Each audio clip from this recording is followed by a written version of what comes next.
چلے اسی تنخواہ میں سے جب بندہ بڑے بیٹے کی شادی کر کے بہو بیاہ کے لے آئے تو پھر بھی کام چلتا ہے.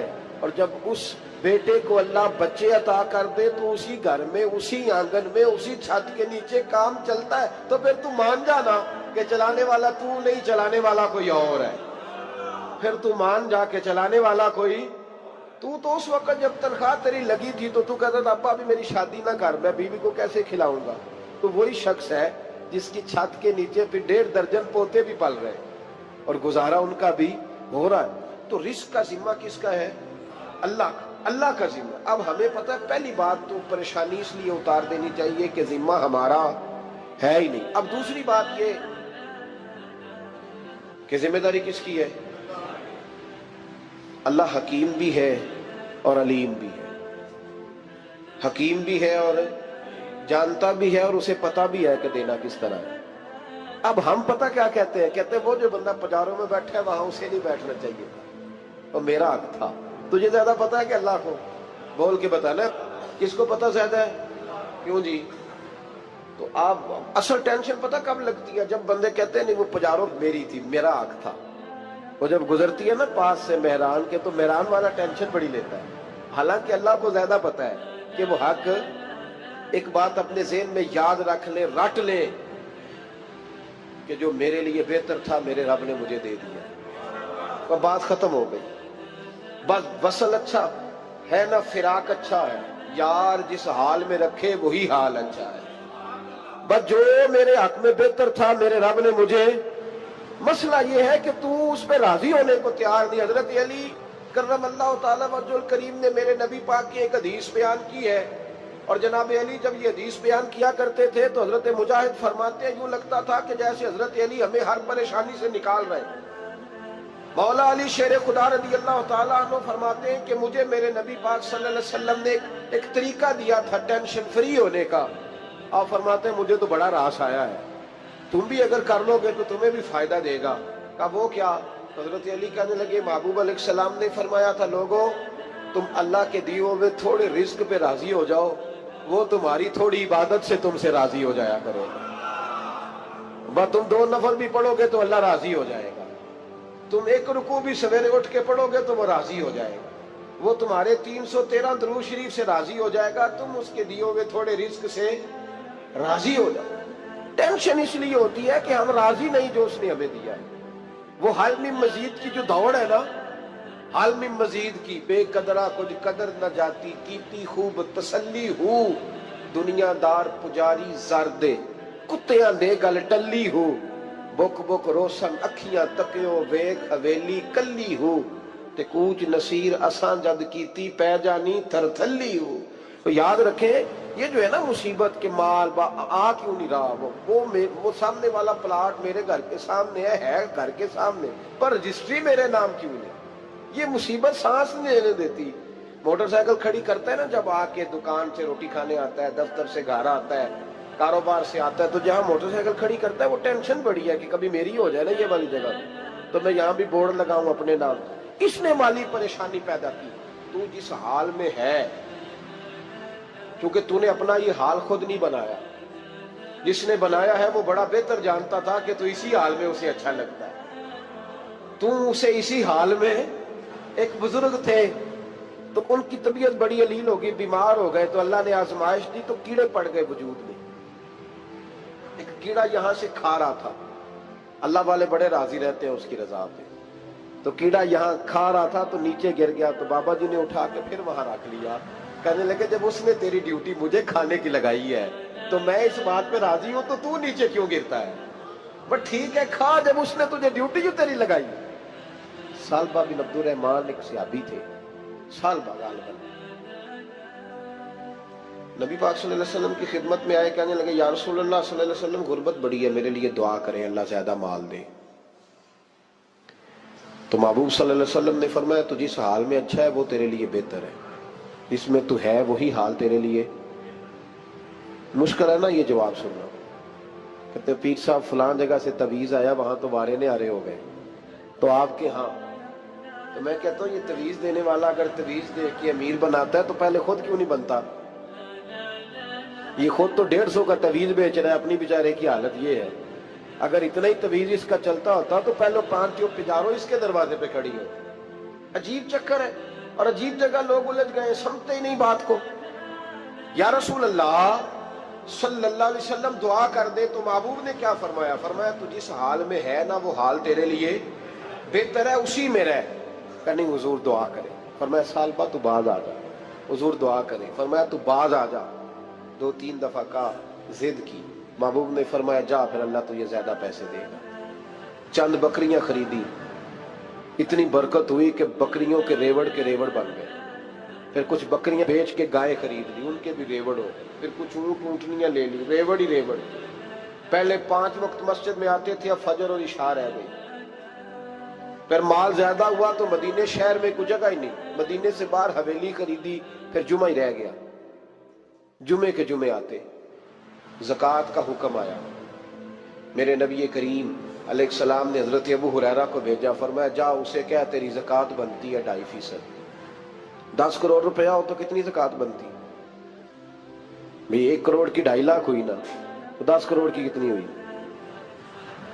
تو بڑی مصیبت ہے جب بینک سے میسج آتا ہے نا کہ 25 لاکھ نکل گیا تیرے اکاؤنٹ سے، بہت بڑی مصیبت، بڑی ٹینشن ہوتی ہے۔ ایک صاحب میرے پاس آئے، ان کی زمین اچانک مہنگی ہو گئی، اچانک پہلے کچھ 15-16 لاکھ کی ایکڑ زمین تھی، پھر وہ کروڑ کی ہو گئی۔ تو میرے پاس آئے، کہنے لگے وہ 10 کروڑ روپے بنتے ہیں تو زکوٰۃ، تو میں نے کہا آپ نے کیا کیا؟ زری زمین پہ عشر آتا ہے، اس پہ زکوٰۃ نہیں آتی، تو آپ نے کیا کیا؟ کہنے لگے وہ کچھ سوسائٹی کے رول کے مطابق میں نے فائلیں وغیرہ لے لی ہیں، اب میں نا کبھی موقع آئے گا تو ان کو بیچوں گا۔ تو میں نے کہا اب تو آپ کا یہ مال ہو گیا بزنس کا، تو اب تو اس پہ زکوٰۃ آئے گی۔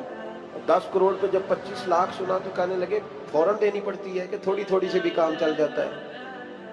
تو میں ان کا چہرہ دیکھنے لگا، میں نے کہا نہیں وہ تو آپ کو پتہ ہے، ویسے حضرت عمر فرمایا کرتے تھے بانٹ کے نہ دو، کوشش کرو کسی ایک کو ہی دو، چلو کسی کا تو کچھ بن جائے، تو ایک کو ہی دینی چاہیے۔ کہنے لگے تو مطلب یہ ایسا ہی حکم ہے؟ میں نے کہا آپ کسی اور سے تحقیق کر لیں۔ اب یہ بھائی لیتے وقت نہیں تجھے ٹینشن ہوئی کہ 15 لاکھ کا کروڑ ہو گیا، تو اس وقت کبھی تو نے کہا کہ یا اللہ، تو یہ کیسی سوچ ہے مسلمان؟ کس طرح کا اس کا؟ ہمارے ہاں جب کسی آدمی پہ حالات خراب ہوتے ہیں نا، تو سب سے پہلے وہ اس طرح کرتا ہے کہ جو میں کہیں اللہ کے رستے میں دیتا ہوں پہلے اسے بند کروں۔ جس رستے تجھے آ رہا تھا پہلے تو نے وہ رستہ بلاک کیا۔ حضرت اسماء بنت ابی بکر صدیق کہتی ہیں میں حضور کو مسجد کے لیے، ادارے کے لیے، صحابہ صفہ کے لیے کچھ دے رہی تھی، تو میں نے گننا شروع کیا تو حضور مسکرانے لگے۔ حضور مسکراتے کیوں ہیں؟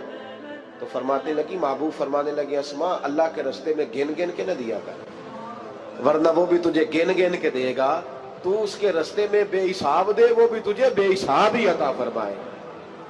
لیکن پہلے یہ والا پہلے دروازہ بند کرو، یہاں سے پیسے ختم ہو رہے ہیں، تو اس طرح کرنا بھائی۔ اس دفعہ سوٹ ذرا گرمیوں والے نہ خرید، لیکن جو تو اللہ کے رستے میں دے رہا ہے اسے دیتا رہے۔ لیکن ہم اپنا نقصان کرتے ہیں، زیادتی کرتے ہیں اپنے ساتھ۔ میں نے آپ کو پہلے بھی بتایا تھا پیار کی بولی ہے، پھر بولتا ہوں۔ ایک بڑے بڑے پیار والے دوست ہیں، ایک دفعہ مجھے کہنے لگے کہ آپ کئی دفعہ اعلان کرتے ہیں تو مجھے اچھا نہیں لگتا، اور آپ ادارہ بھی بہت زیادہ بننے والا ہے، بڑی چیزیں میں دیکھتا ہوں جو ہوں تو بڑا نظام اچھا ہو جائے، آپ دعا کریں اللہ مجھے پیسے دے تو میں بڑے سارے خرچ کروں گا اس کے رستے میں۔ تو میں نے کہا یا اللہ اسے 10 کروڑ دے، یہ 9.5 کروڑ تیرے رستے میں دے دے گا۔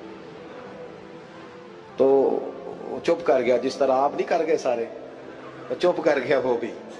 اس نے کہا جی نہیں جی انشاءاللہ کریں گے۔ تو میں کیا پلیا جی تے دعا پہ ہوں دیا، ابھی تو وہ آئیں گے تو تب دیکھی جائے گی، تو یہیں اڑ گیا ہے۔ یعنی 9.5 کروڑ اللہ کے رستے میں خرچ کرنے کی دعا پہ بھی آمین کوئی نہیں کہتا کہ چلو آمین ہی کہہ دیں۔ تو میں کہا تینوں تے 50 لاکھ بچتا سی پیا، لیکن تو اس سودے پہ تیار ہے۔ جب یہ سوچ ہوتی ہے، یہ غلط سوچ ہے، یہ بات تو اگر مسکرانے والی، لیکن یہ سوچ صحیح نہیں۔ حضرت عثمان غنی رضی اللہ تعالیٰ عنہ کہتے ہیں جس وقت نبی پاک صلی اللہ علیہ وسلم نے اعلان کیا نا جنگ کے موقع پر کہ 800 سپاہیوں کا خرچہ چاہیے، کہتے ہیں میرے پاس 600 کا تھا۔ یہاں ایک روایت میں حضور نے 1000 کا اعلان کیا تو میرے پاس 800 کا تھا۔ جب 2-3 دفعہ نبی پاک نے اعلان کیا تو کہتے ہیں میں نے کھڑے ہو کے کہا یا رسول اللہ پورا 800 میری طرف سے۔ کہتے میں نے 200 سپاہی کا خرچہ ادھار اٹھایا لیکن پورے 2 مہینے نہیں گزرے تھے، رب کریم نے مجھے کئی گنا کر کے پیسے واپس عطا فرما دیے۔ پر بات تو یہ ہے کہ تیری وہاں لو لگی ہو، تو تجارت کرتا ہے ان لوگوں کے ساتھ جو کیا دے سکتے۔ تو سالبہ کے پاس حضور نے پیغام بھیجا، پہلے تو کہا تیرے لیے بہتر نہیں مال، جب اصرار کیا تو اب بڑی برکت ہو گئی، بڑا آیا تو فرمایا زکوٰۃ دے، 2.5% زکوٰۃ ہے۔ جب سوچا کہ 5 اونٹوں پہ ایک بکری جائے گی اور بڑا سارا مجھے دینا پڑے گا، اب جب غور کیا تو یہ تو نہ کہا کہ میں نہیں دیتا۔ حضرت ابو ہریرہ سے کہنے لگے نبی کریم علیہ السلام کی خدمت میں عرض کرنا کہ میں خود آؤں گا۔ حضرت ابو ہریرہ نے آ کے عرض کی یا رسول اللہ صلی اللہ تعالی علیہ وسلم، حضور وہ کہتے تھے میں خود آؤں گا، تو کہتے ہیں محبوب نے ٹھنڈی سانس لی، فرمایا اسے کہا تھا کہ تیرے لیے مال بہتر نہیں، اب ہلاک ہو گیا ہے، ہائے افسوس ہلاک ہو گیا۔ ان کو بھی تھوڑی دیر کے بعد احساس ہوا کہ یہ میں نے کیا کیا، نبی پاک کو ہی کہہ دیا نہیں ہے، حضور کو کہہ دیا بعد میں آؤں گا۔ اب دوڑے آئے، عرض کی حضور میں سارا کچھ لے کے آیا ہوں، قبول کر لیں۔ محبوب نے فرمایا گویا بلال حبشی کی خشک کھجور بھی قبول ہے، اور صہیب رومی ایک اٹی بان کی لائے تو وہ بھی قبول ہے، اور عمار بن یاسر اور مصعب بن عمیر اگر 2 دینار دے جائیں اور کوئی پرانا جوڑا کسی سپاہی کے لیے چھوڑ جائے تو وہ بھی قبول ہے، لیکن تو اپنا لاکھوں لے کے چلا جا، تیرا کوئی نہیں قبول، معاف کر دے۔ فرمایا جا معاف کیا، پر پیسے لے کے نہ آنا۔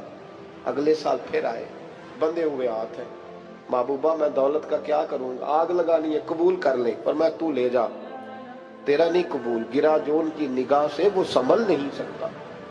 حضور نے وصال ظاہری کیا تو جناب صدیق اکبر کے پاس آئے، لاکھوں کا مال، ابو بکر قبول کر لو، تو جناب صدیق اکبر کہنے لگے اس کا کر لو جس کا نبی نے نہیں کیا، چل جا کوئی نہیں چاہیے۔ حضرت عمر کے زمانے میں قحط پڑ گیا، بارشیں نہیں ہوتی، غلہ نہیں ملتا، حالات خراب ہے، مالی طور پہ بحران آ گیا، غربتیں، مجبوریاں، تکلیفیں، آ کے روئے، عمر میرا قبول کر لو، مجھے معافی تو مل گئی تھی نا۔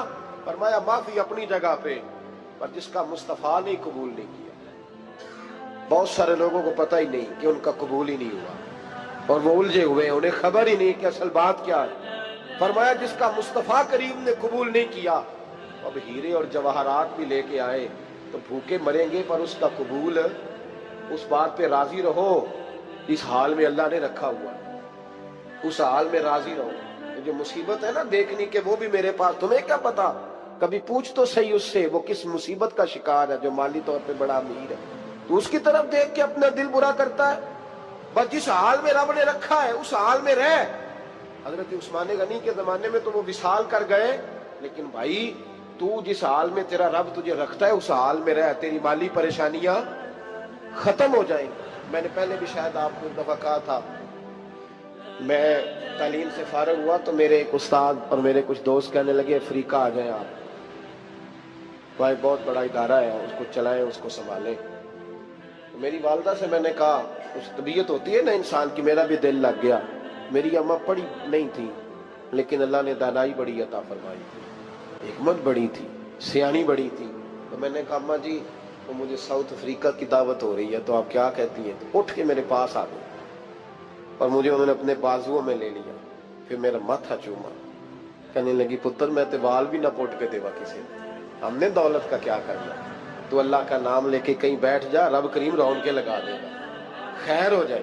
تو میرے بھائی یاد رکھیں ان چیزوں سے تھوڑا سا دیکھیں نا، قناعت کریں، جو اللہ نے دیا اس پہ راضی ہو جائے، اللہ بڑا مہربان ہے، وہ آسانیاں کر دیا کرتا ہے۔ تو یاد رکھیں میرے رسول کریم علیہ السلام نے ایک تو ہمیں درس یہ دیا ہے کہ تو سمجھ جا، قرآن نے ہمیں بتایا ہے کہ روزی تیری ذمہ داری نہیں، روزی کس کی ذمہ داری ہے؟